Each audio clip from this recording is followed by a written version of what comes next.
Hey collectors, it's Brian again.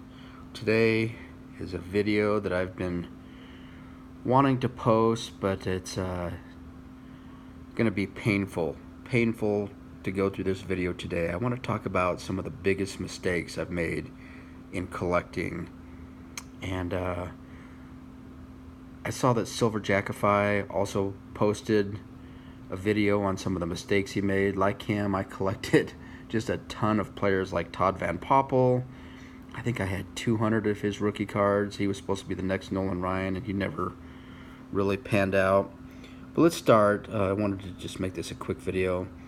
When you buy a card ungraded, I mean, this Duke Snider to me looked like it was going to be a 7.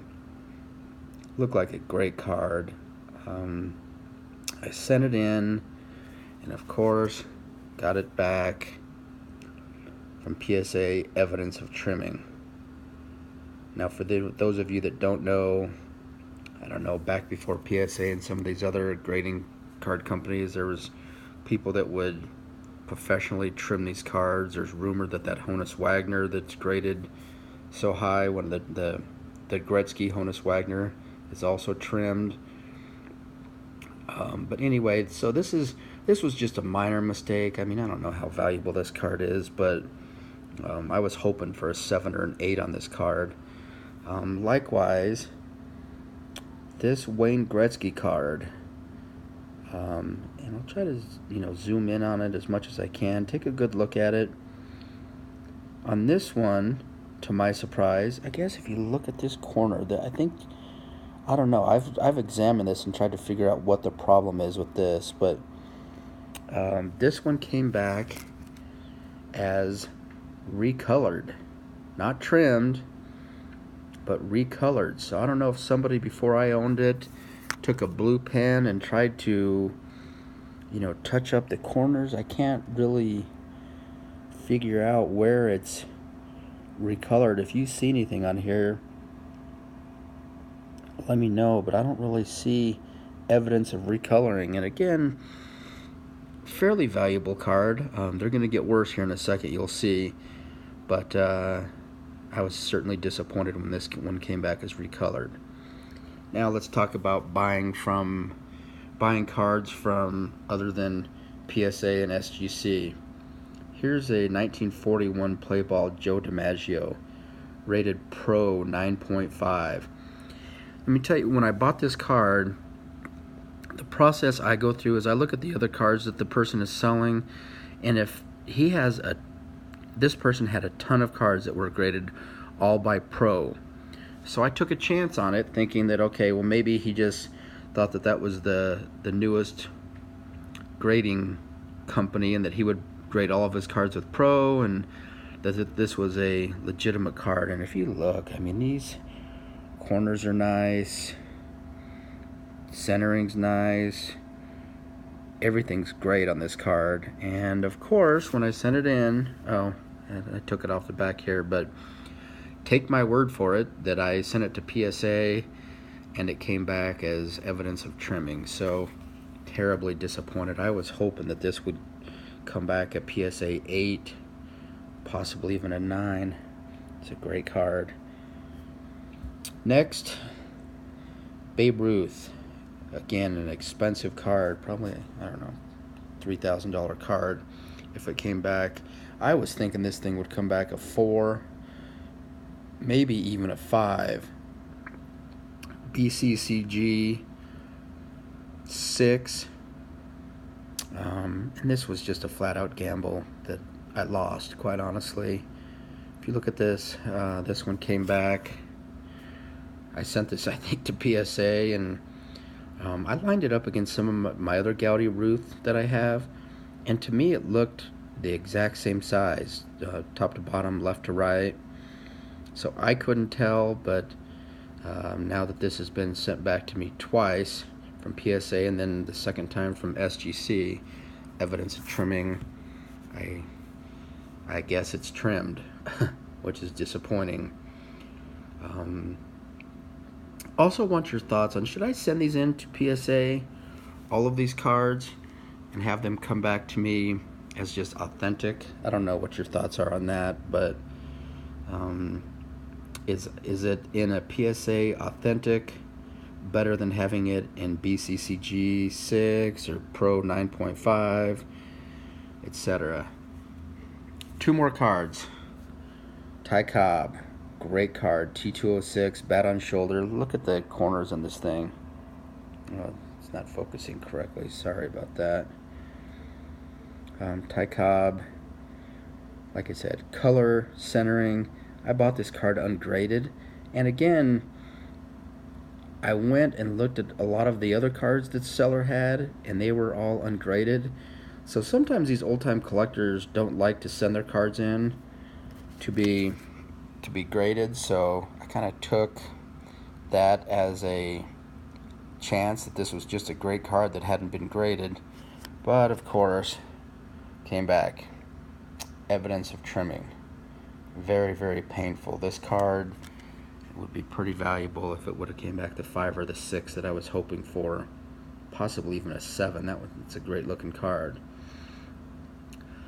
Now, before I move on to the last card, I do want to tell you that I have had a little bit of luck buying ungraded cards before. I bought a Walter Johnson card. I'll have to post pictures of it because I don't have that card anymore, but it was a 1914 Cracker Jack, and I bought that card ungraded.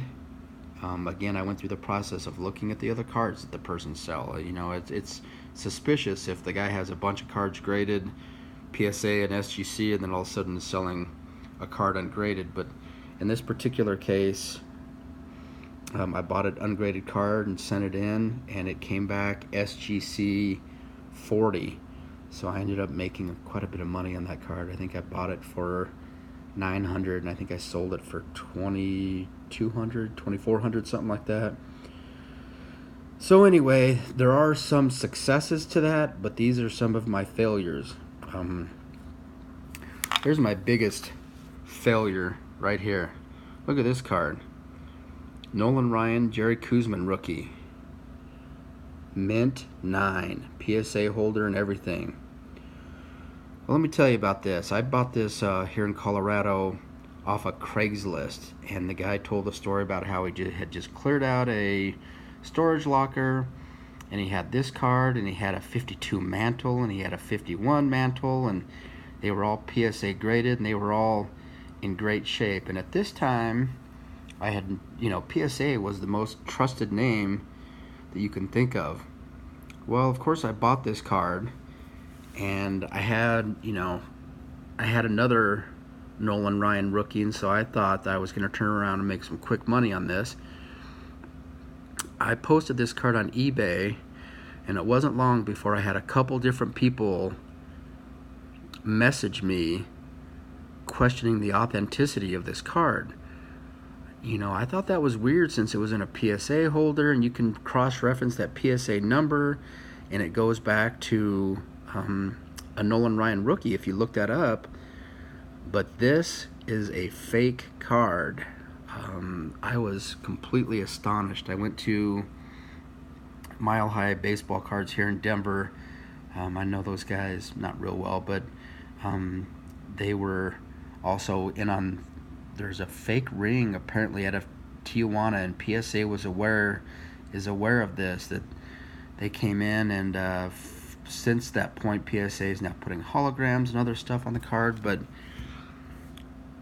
these guys took one look at this card, and I don't know exactly what they saw that I wasn't able to see, but they knew right away that this was a fake card in a fake PSA holder. I don't know if these counterfeiters got some of these holders from PSA, and I don't know the whole story behind it, but let me tell you that my conscience, I immediately removed this card from eBay. I think it was up to $5,000, $6,000 or something like that. But I would never want to rip somebody off. And after I met with those guys at Mile High Sports Cards, and they let me know this was fake, I took it off. But I've been debating what to do with this. I want to keep this as a lesson as to what I did wrong, but I also want my kids to know that this is a fake card, not to try to sell it. In fact, I probably should destroy it somehow, but I just don't have the heart to do it. So that's the lessons I wanted to talk to you all about from today. The first response from somebody is that I'm an idiot for buying cards off of Craigslist. I get that. I've learned my lesson. I didn't pay a whole lot for this, but I think I paid $500, somewhere between $500 and $1,000 for this card. So I mean, that is quite a bit, but that was a lesson learned the hard way. You know, a lot of times if you think you're gonna get rich quick on something, you're gonna get poor quick on something. So that's the video for today. My painful experiences with some of my collecting. Let me know what you think. Let me know if you've made similar errors, and let me know whether I should get particularly these three cards, that one, the Ruth, and the DiMaggio, if I should get those in PSA card holders with authentic. That's it. Have a great day. Bye-bye.